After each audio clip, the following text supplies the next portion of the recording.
एक sunscreen already आपलं मार्केटमध्ये खूप छान चालतंय, आपलं नंबर 1 प्रोडक्ट आहे आणि ते असताना दुसरं सनस्क्रीन म्हणजे एक्झॅक्टली मी हिला हेच समजून सांगत होतो. ते सावली सनस्क्रीन आहे आपल्याकडे, तर हिचं का म्हणणं आहे सावली सनस्क्रीन डिस्कंटिन्यू करायचं मार्केटला आणि शुभ्रा सनस्क्रीन इंट्रोड्यूस करायचं, म्हणजे न्यू लॉन्च. काय? सावली सनस्क्रीन बंद करायचं? तू बरा आहेस ना?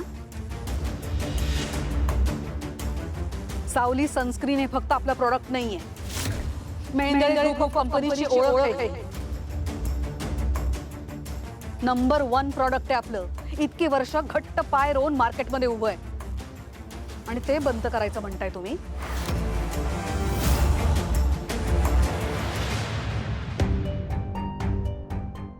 अबीर, तू मगाशी कसली उधारी द्यायची म्हणत होतास रे? असं काय घेतलंयस तू त्या मुलीकडून? मी तुला असं उधारी घ्यायला शिकवलंय का? अगं आई, मी तिच्याकडून उधारी घेतलीच नव्हती. मी तर तिच्याकडून काय घेतलंच नव्हतं. आमच्या दोघांमध्ये एक पैज लागली होती आणि मी ती पैज हारलो. मग तिला जे खायला आवडतं ते द्यायचं राहिलंच की ग. पैज? एवढ्या लहान वयात कसला पैसा लावता रे तुम्ही? कसली पैज लावली होती सांग मला. अगं आई, जेव्हा रतन शेठच्या घरी फायटिंग सुरू होती तेव्हा मी आणि ती बघत होतो आणि मग मी तिला म्हणालो की रतन शेठकडे एवढी माणसं आहेत, तोच जिंकणार.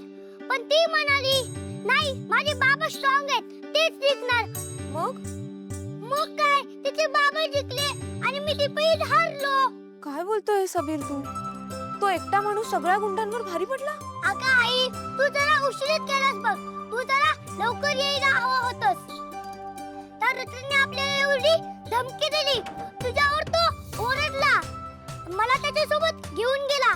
पण त्या मुलीच्या बाबाने त्याला ओरडलं, धुतला बघ, जाम चोपला, लय मजा आली बघ. आज मी WWF बघितला बघ.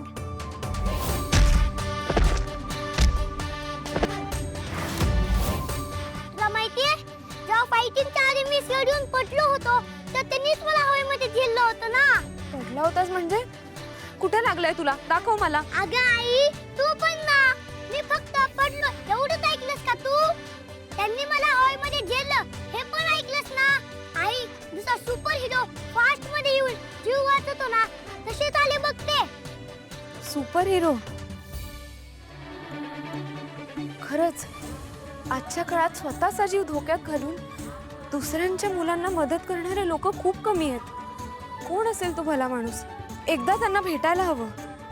अगं आई, मला पण त्या मुलीला आणि तिच्या बाबांना भेटायचं होतं, त्यांना थँक्यू म्हणायचं होतं. पण आता काय, ते गेले ना पुण्याला. बाळा, ही पृथ्वी गोल आहे, आपण त्यांना पुन्हा भेटू.